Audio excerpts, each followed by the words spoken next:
Snyder. All right. Cue cards too. Okay. All right, I'm gonna call this regular session meeting of the trustees, Perry Township trustee in order. First order of business is pledge of allegiance. I pledge allegiance to the flag of the United States of America and to the republic for which it stands, one nation, under God, indivisible, with liberty and justice for all. Okay, we're gonna move, well, all right, hold on a second. Let's do the minutes. We'll start moving the agenda around. First order of business is approval of the regular session minutes of April the 5th. Do I have a motion? So moved. Second, vote. Yes. Yes, yes. I'm gonna move police department up. So, Chief, you're up. Thank you. I just wanted to take a moment to recognize a couple officers for some of the great things that they've done. As you guys know, Doc, would you come up here for a moment, please? Hey, can you come over here, please? Yeah. No. Yeah.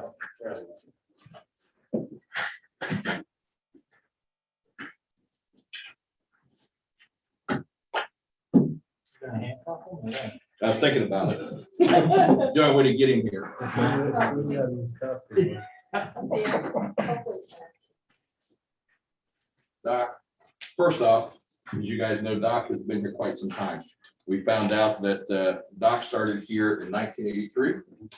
And this June will be 38 years total he's been here at Perry Township. And there's not too many people in our neighborhoods that don't know who Doc is. We have a community event, and just about every time someone contacts our community event or contacts Lieutenant Quigley, is Doc available? Yep. So one of the things I wanted to do was give you the Distinguished Service Award for all your efforts, everything that you do for not only the police department, but the community, the officers, and even your personal life. The trustees had a proclamation made for you. All right. That is for you. Thank you. Thank you. Thank you very, very much. This is for your uniform, that's your Distinguished Service Award. Okay.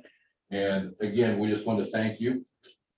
I want to thank you for your friendship over the years, your mentoring, your guidance. When I started here, Doc and I became pretty quick friends, and we've remained friends ever since. So now it's very much my honor and pleasure to be able to do this. Thank you very, very much. Thank you for all that you do.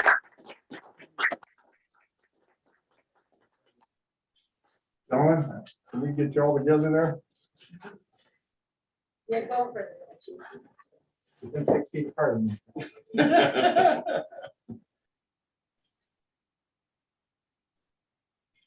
Perfect. Can you send me some of those? Thanks again. Thank Thanks, you, Doc.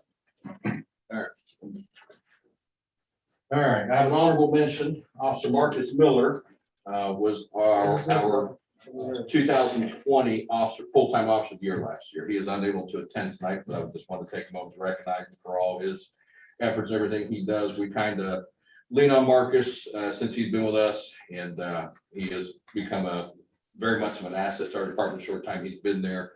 Officer of the year for full-time and part-time voted on by our peers. And Marcus was voted as the officer of the year for last year. So I just want to take a moment to recognize him.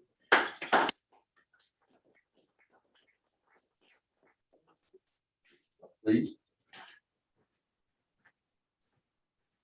Andrew Wood, Officer Wood, is our part-time officer of the year.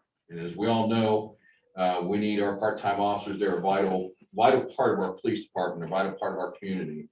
And Andrew's been with us now going on 11 years. And in that time, Andrew has stepped up quite a bit. He has done many things for us as an agency, for the police department. He works patrol. He is good to us. He's good to the community. Again, we couldn't survive without our part-time officers. And Andrew, again, was our 2020 part-time officer of the year, voted on by peers. Congratulations, Andrew.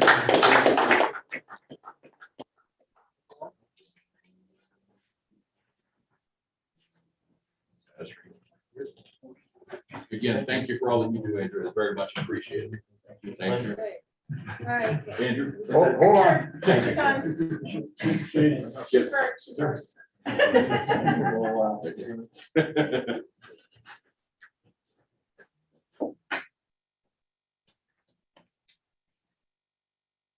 Okay, just. Oh, check. good. Whoa, whoa, whoa, whoa, whoa, whoa. Good boy. We had an What he application. said. All right.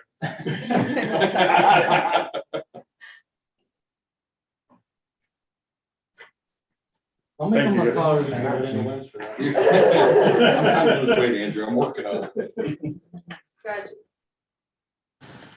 Continue doing this. Thank you very much for that. Thank you, Steve. Thanks, everybody.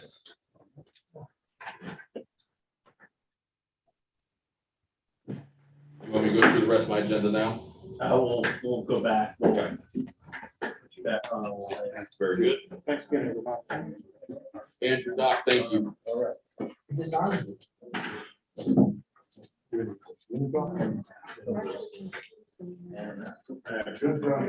Always have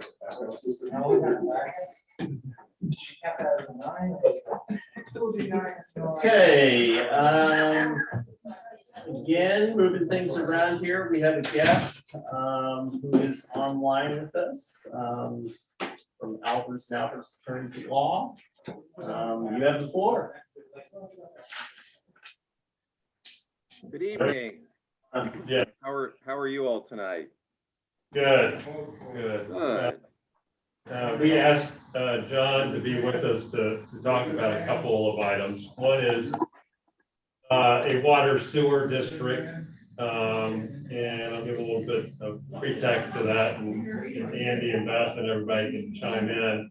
But also, we want to talk a little bit about a special improvement district. This is something we've heard about in a number of different townships that we're looking at trying to find ways to fund and coordinate infrastructure projects within existing communities. But before we get to that, John, and I'm hopefully I'm somewhat right on that note, but you're going to correct me if I'm not. So the most important thing is we want to, again, have a conversation about a water sewer district. We had just finalized an agreement with the city of Columbus that basically makes us who we are forever. And it takes away the double taxation issue, it gives bonding capacity to the city of Columbus. But as a result of addressing the double taxation issue, some areas went back to the city of Columbus. And some areas that were annexed to the city of Columbus, that were originally Perry Township, came back to us, just as Perry Township. It's a unique agreement, took us 2 years to do. But there are a couple of areas, one off of Henderson Road and one off of Sawmill, that remain kind of in this quasi not agreed to kind of category. But they are Perry Township currently. One is residential, it's already built out. I would say there's probably about 50 homes, 40 homes down there on the Henderson Road. Okay. They do not have infrastructure per se. I mean, they don't have lines, water or sewer lines running down their street. They have septic and well water. And then the area off of Sawmill, some of you in Sawmill is basically a blank slate. It remains within the 208 plan for Dublin. They were once Perry Township, annexed to Dublin, went to federal court. Took 3.5 years of jockeying around, finally got de-annexed back to Perry Township, and have been with Perry Township probably for the last 2 to 3 years. So with this agreement, John, we wanted to take a look at those 2 areas that remain unresolved. Will need water and sewer at some point in time, and trying to figure out how we go about doing that in a water sewer district is something that we have talked about in the past, something that may be advantageous in these 2 circumstances that we talked about. So with that, I leave it up to you to educate us again on water sewer districts. Okay, thank you. Well, it sounds like there are some limited pockets within the township where water and sewer services are needed. And there are probably 2 or 3 different ways, potential ways to tackle that. But the first problem or issue is who's the provider of the services. I'm not sure whether or not your new contract with Columbus enables you to extend water and sewer services to these areas. And Columbus will provide the potable water and will treat the effluent from the area. So I guess my first question would be, is it sort of part of that agreement that Columbus will provide services if you find a way, or if you construct the infrastructure to serve those areas? So the first area, and I'm gonna have to ask Joe to chime in here. The first area off of Henderson Road is in between Columbus and Upper Arlington in that regard. And obviously, it's Columbus water, Columbus sewer, obviously. We left it in a category called undetermined. The city of Columbus did not feel that it would remain residential. It would somehow become commercial at some point in time. And you know, they like commercial and industrial versus residential. So that area remains still a point of conversation with the city. That's a little bit different than the one up off of Sawmill and Summit View, which we've had conversations with Delaware and Delco about serving. But we also get back to the 208 plan, and this is a conversation to be had with Dublin, obviously, trying to figure that out. So it's not as easy of a lift as other things. Yeah, okay. Well, if Dublin wants, if Dublin has it within their 208 planning area, that means that, as you know, sewer services could only be provided with the consent of Dublin or probably the city of Columbus. So a water and sewer contract would have to be negotiated with, it sounds to me like Dublin, at least for sewer, if not for both water and sewer, to serve that area. But, if they're amenable to that, that's always a possibility.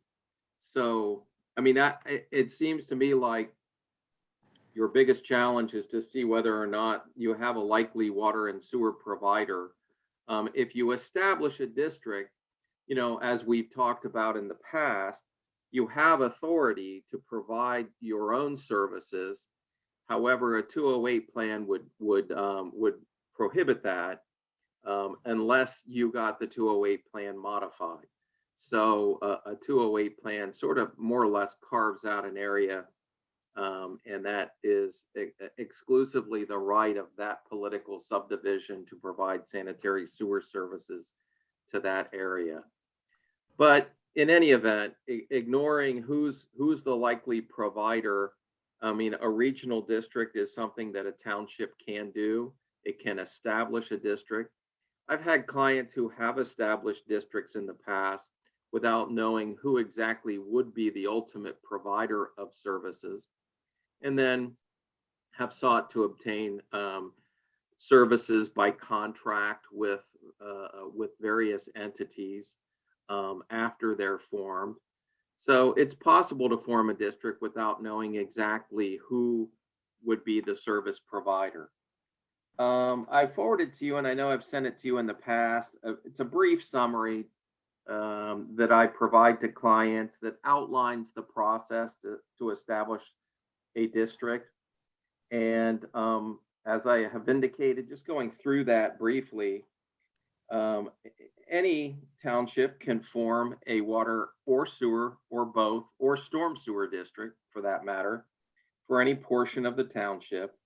And those areas don't have to be contiguous. So if you got 2 different areas or more, you can include those both in a district, whether they are contiguous or not. Or you can form it for one area and then expand it to include other areas in the future. you know, in regional districts, I won't go through the various reasons why regional districts are established. In your case, the primary reason would be to provide needed services and probably to prevent and abate pollution and promote and encourage economic growth as well. But typically, the process of forming a district starts with a legal analysis. We give a client a preliminary feasibility study determining how the services could be provided. Sometimes it's more than one methodology is reviewed. So we determine whether we think you have the necessary elements in place to create a district and provide services in the future. Then you have to petition the Court of Common Pleas of the county where you're located, which would be, of course, Franklin. You petition the court and you file a plan for provision of services. And that's an indication of how you think it is likely to provide, how you are most likely going to provide services. If you have an agreement with a provider, or at least correspondence with a provider that indicates an interest in providing the services or selling the services to you, that's helpful. Because ultimately you have to prove to the court that the establishment of the district is necessary and conducive to the public health, safety, convenience, and welfare to get it established, and that your plan is economical, feasible, fair, and reasonable. Part of the process includes notifying the electorate that resides within the area you propose to form as a district of the proposal to form a district. You have to hold a hearing, receive public comment on your plan to establish a district, and then you proceed with the process in court. And if the court finds all the elements necessary are proven, then the court will establish your district. And after you're established, you become it's an independent political subdivision of the state of Ohio that you're establishing. It's not a subdivision of the township, though the township would appoint the board members. It'd be either a 3-person or a 5-person board. And that entity has significant authority equivalent to what a city or a county has in terms of providing water and sanitary sewer services under the Ohio Revised Code. So, what if you sought to form a district, you have to go through that process and prove to the court the necessary elements. Then you'd be able to put a district in place that could purchase services from neighboring providers, or could even potentially provide your own services, again, with the caveat that if someone else has 208 planning authority, you wouldn't be able to provide sanitary sewer services without their consent or without modifying that plan. That's a very basic thumbnail sketch of what it takes to form a district. What's really even more important is, looking at the situation you have. I know we've done this once, maybe twice before, looked at your situation. Sounds like you have a new contract that may open things up. If you want, we could take a look at that contract and take another look at your particular situation to see whether we think, the necessary elements are there for you to establish a district. I'd hate to have you establish a district if there's really no, opportunity in the near future, at least, to be able to provide services or obtain services by contract with a neighboring entity. Though again, like I've said, I have established a few districts around the state that have wanted to create the district as the first step, sort of considering that, they would solve the puzzle of obtaining services later in the process, after they were established, but it's a little bit risky. What are the costs to form a district? It depends on what you're forming. I've had clients who have formed a water, sewer, and a storm sewer district, or simply one of those. And it also depends to some extent on how much territory you want to provide services for. The legal side of the cost to form a district is usually in the $20,000 range, sometimes higher. There is an opportunity to object to the formation of districts. If that happens, whether it's residents or the statute says that any person or political subdivision affected by the organization can contest the establishment of the district. If that happened, then the cost tends to go up. But otherwise, it's typically probably in the $20,000 range. Often we are willing to quote clients a flat fee to form a district under certain circumstances. So then your costs wouldn't vary. We never lock it in based on the potential objection. However, any objection turns it into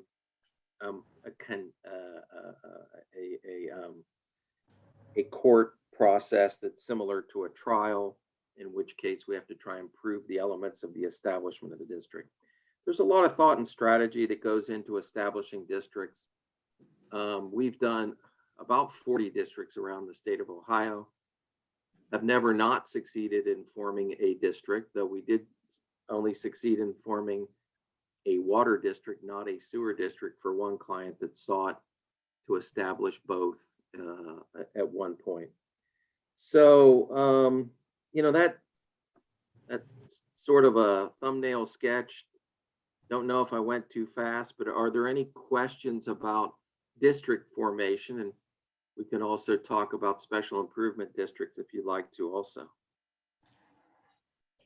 I just have 3 questions. One is, how does a court approve a district? You had said that you can create a district without having a potential partner. How does a court justify approving that, John? Yeah, that's a good question. You have to be able to describe some likely scenarios, but courts are usually pretty willing to go along with if you describe some viable alternatives, even though you don't have consent of neighboring political subdivisions to sell services. If you outline how the provision of those services will be contingent upon obtaining a contract, that you will seek to obtain that contract.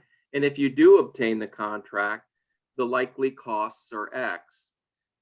So, you draw different scenarios. In fact, every time I establish a district, even if I have a likely provider, or even if the client is going to construct their own infrastructure, and maybe even well system or whatever, I always insert potential alternatives in case the most likely alternative doesn't pan out. So courts can establish those districts even if you don't have a clear pathway, as long as you describe potential pathways and describe what those costs would be. It's a bit more risky, and a court could decide not to establish it on the basis that it's too hypothetical. Certainly, that would be the case if you got objections potentially from the entities that you might seek to obtain services from. Then that creates a more difficult pathway, but it's still possible. Okay. And then the other one was, and this is just confirmation, I think the last time was, properties don't have to be contiguous to be in a water or sewer district, correct? Correct. So, I've had townships establish districts for the entire township, the entire unincorporated part of the township. I've had them established for a single neighborhood and everything in between. And like I say, what I usually advocate to clients is go ahead and establish it for an area that is a simple fix. If you get it established for an area where you've got, potential service providers that you think will agree, whether it's Delco or whomever, start there. And then you can add to the territory of the district in the future, and you don't have to go back to court for that. There's a process in the statute to add the territory to the district. And again, like you said, it doesn't have to be a contiguous area. So it can be any other area in the township that you want to add in the future, as long as it's economically feasible to add it, you can add it at a later time. And then the last one was, what grounds would a resident objection be upheld to establishing a water and sewer district? Have you ever come across those? Yeah, I've had residents object, I've had neighboring political subdivisions object, I've had the EPA object. And I've had a mix of other entities object. So resident objections typically revolve around the potential cost. Some people might object on the basis that our projected costs in our plan were too high. And so that's sometimes you get resident objections on the basis that the anticipated costs or projected costs are going to be too high and they'd rather not be in the district. Frankly, that's the least serious form of objection in my experience of any of the potential objectors. Thank you. Appreciate that. Sure. Okay. I mean, it sounds like, John, the easiest pathway is to have a partner before we start. It is. I would say it is. Yes. And this is, I'm sorry. Go ahead. sorry, John. And this in no way strategically protects an area like, I don't know, an area that may be in a neighboring community that we're familiar with. I mean, it's because. Yeah, what it does, the protection that it does provide is if it provides services so an area doesn't have to annex to get those services, that's the best way that it can protect an area. It doesn't, by forming a district, you don't create immunity from annexation. Now, some of my clients, I've been able to get USDA financing for their project. That's federal loans. And if you get those, you can't have your customers poached after you get USDA financing until it's paid off. So it protects an area from it being poached by neighboring political subdivisions for those customers, but doesn't necessarily protect it from annexation. As you know, I always tell clients the best way to protect territory, one of the best ways is a JED district, Joint Economic Development District, as you know, for commercial areas if possible. Yeah.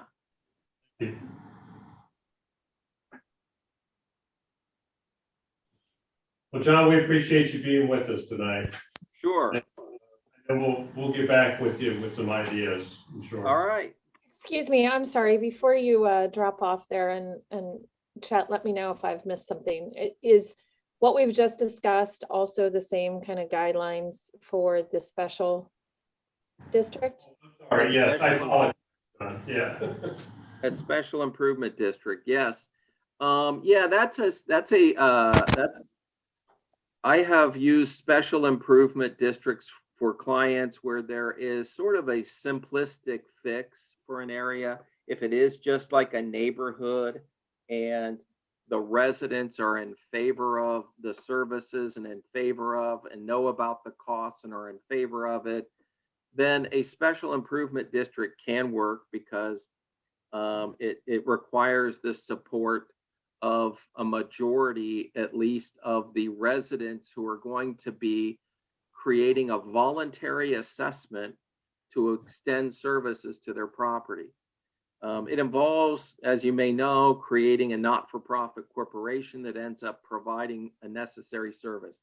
Special improvement districts can be used for water lines, sewer lines, street lighting and other forms of infrastructure improvements where there is an area that and residents support, at least a majority of residents support the potential formation of that district. But those are, and those are, and what happens is the residents end up putting a special assessment on their property that they pay with their property taxes twice a year that pays off the cost of the infrastructure. So if you had a neighborhood that needed, for example, water services, and you had a provider, you could, it's a simplistic way of getting services to those entities, extending services to those residents by putting a special assessment on their property taxes to pay for the cost of extending that service. You'd still then be serviced by whoever sold the service most likely.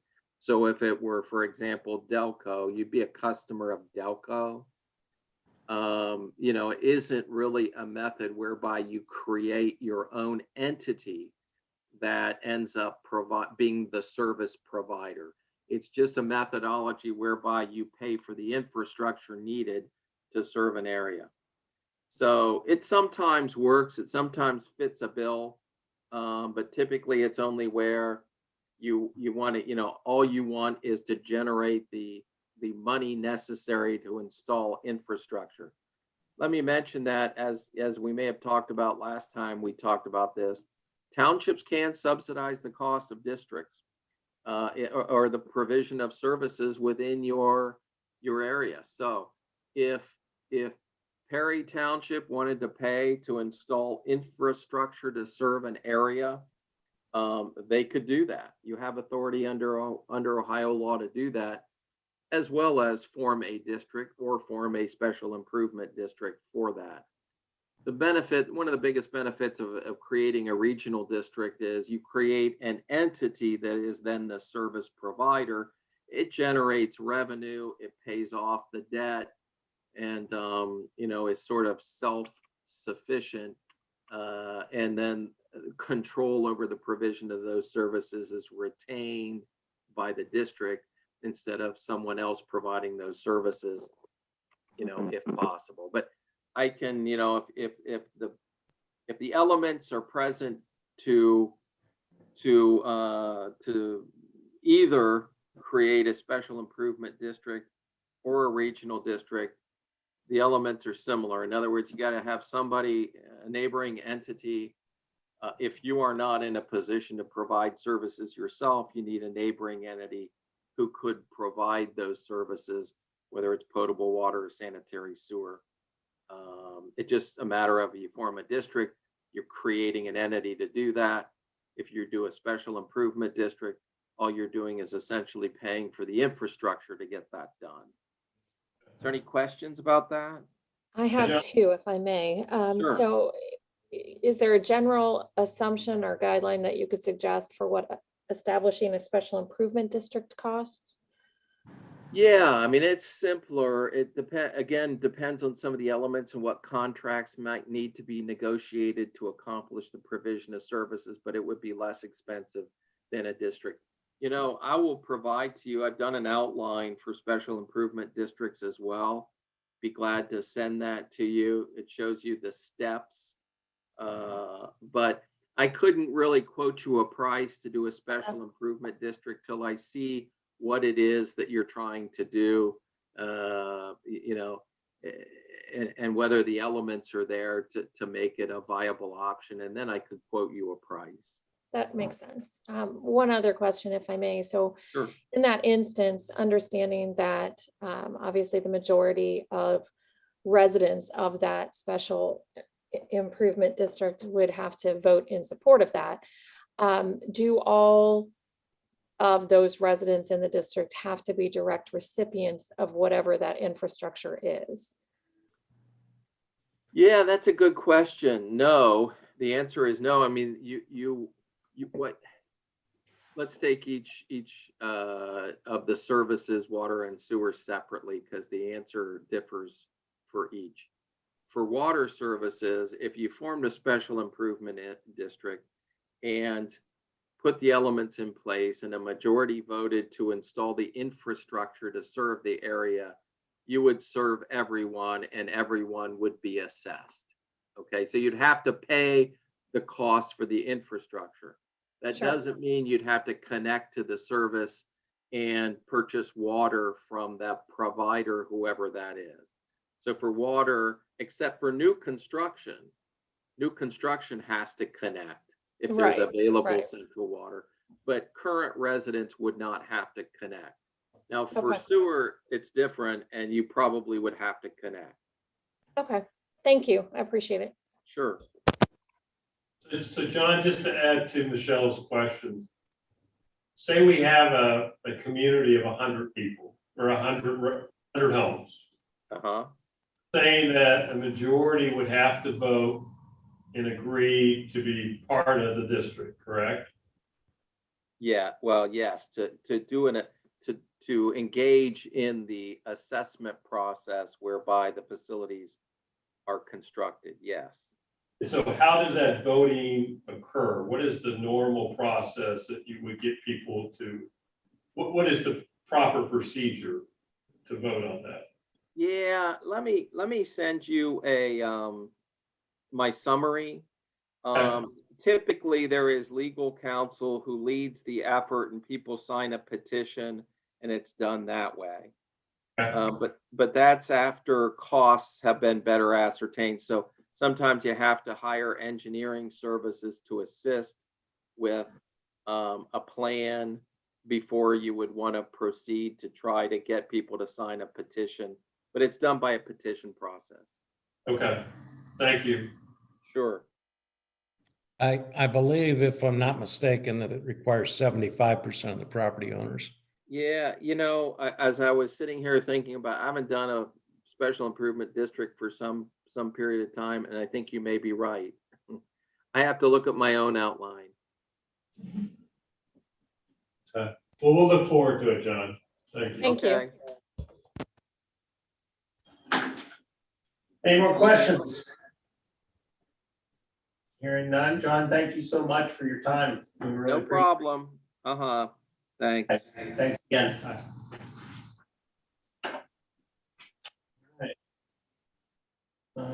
We are going to go back on our agenda, and the next thing, if I'm got my checks and balances, is public comment period. Brookside. Report. Say that again, Michelle. Nothing new to report. Okay, thanks. Worthington Hills. May 8th, I think, is our garage sale. I think that's already been taken care of. You guys are gonna be there. We appreciate that. Officer sign. And tomorrow evening is the first parade Yeah, committee. all hands meeting. Yes. So is Lieutenant gonna be there? Yeah, Lieutenant Quigley will be there. Okay. And Deputy Chief Craig is, I think. Yeah, Okay. yeah. So as it stands right now, what's the state saying? Yes or no on parades? I know they said no on county fair, but did they say anything about?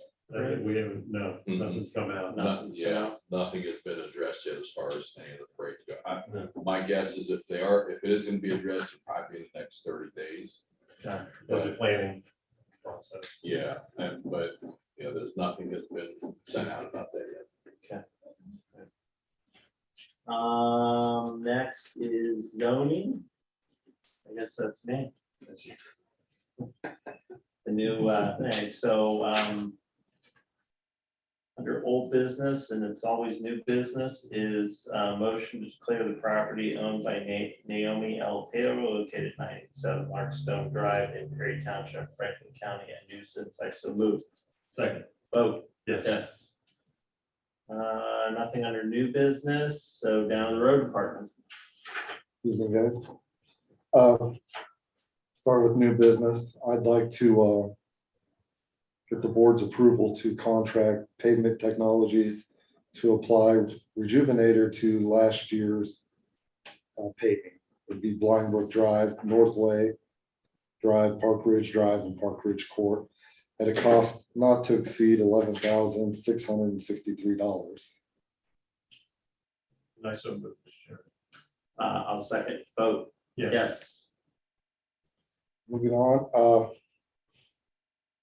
I'd like to ask the board's approval to contract with Franklin County Engineers to replace the gutters, curbs and gutters on Oakbourne Drive with just a 4-foot edge mill, and come back later years to finish the paving there. And to have the curbs and gutters replaced on Oakview Court, have that street paved with the fiber net at a cost of $240,751. I like the $2,000. And that's the county's estimate. That is the county's estimate, yes. Okay. And I so move, Mr. Chairman. I'll second, vote, Yes. yes. Under old business, the no dumping stickers, I've reached out to the Boy Scouts. I've emailed them twice, no reply. I left a message at the Scoutmaster of Troop 365 in Worthington. I have not heard back. Oh, Yeah, I mean, how many are we talking? I'd like to start a yearly like stormwater awareness week Yeah, project where we place like 100 stickers yeah, on the catch basins and hang door hangers, just educating the residents. No Yeah. dumping, where the stormwater goes. well, now the weather's nicer, if you don't get anything back, just like, if you give me some and tell me where you want them, and I'll put them out. With if we could do a community event, Yeah, that'd be great. maybe ask for volunteers somewhere. It gets us credit there on the MS4 permit. Oh, yeah, that's right, I forgot about that. Yep, That's what we're. well, let me know, and if not, I can get volunteers. Sounds good. I appreciate it. That's all I have. Thank you. All right, fire and EMS. Upper Arlington had nothing to report for last month. Perry Township. Back to you. Covered first two, firehouse substrate we submitted on April 13th. Firehouse substrate we submitted for 7 AEDs, also some traffic cones and first aid kits for the cars. I'm not sure when we will find out, but we were one of the very first applicants, so we should know something, I would guess, probably 30 to 60 days. I just wanted to thank Lieutenant Quickly too. He was Yes. on it the very first day they opened the grant and they had it Yeah, they open at 9 AM and I think we submitted by 11 AM. in. Right. And I'm eating breakfast, lunch, and dinner. I'm with you on that one too. Last is, I just wanted to recognize the Worthington Civic Association. I attended their meeting last week, and we had talked to them about a donation for our kid print ID. And the Civic Association had decided to donate the entire cost of the kid print ID printer. Yeah, so I said I was taken back. So I just want to recognize them and say thank you. And we have sometime in the next week or so, I think the Civic Association president and a couple board members are going to come in to present us with a check, and we'll do Cool. some pictures and give them some recognition for being a part of Perry Township. Awesome. So Very cool. that is it. That's all I have. Okay, development director. Nothing at this time. Okay, thank you, Madam Administrator. Okay, the first two under old business, ODOT 161. Have you heard anything new other than our last meeting? I think that we've got the funding, so we're just. Right, yeah, that was it. Wait, holding There was pattern right nothing beyond now. Nothing new on the motion to intervene. Michelle, do you have any updates to the Thompson Street area? No, I don't. And, if you don't mind, I'm gonna change it from development opportunities, since now we've kind of worked our way through the city of Columbus and the detachments with Epcon, and put the Thompson Street under zoning, if that's okay. For updates. Okay. Let's see, tomorrow Chet and I are meeting with members of this, from the city of Columbus, to go over what the process is for other residents who wish to detach, as well as anyone who might want to obtain water and or sewer services through the city. So we'll eventually have a webpage up on our site that will help folks be able to reach out to the right people with the right information to make those sorts of things happen. Mary has done a great job. She's there's the American Rescue Plan with more money that's going to be getting funneled down to the townships. She and I are both going to be doing webinars this week, but Mary's already in the process of getting our initial information set up. So the township will be able to receive whatever information or whatever dollars come our way. So I'd like to thank her for that. I think for me, that was it. There was nothing new on the CARES Act.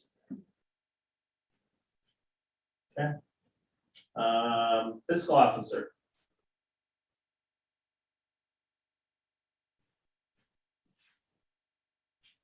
Michelle, you there?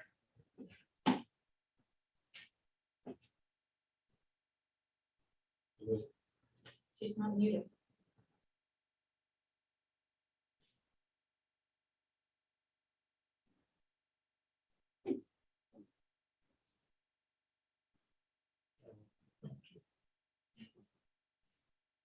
Michelle, you there?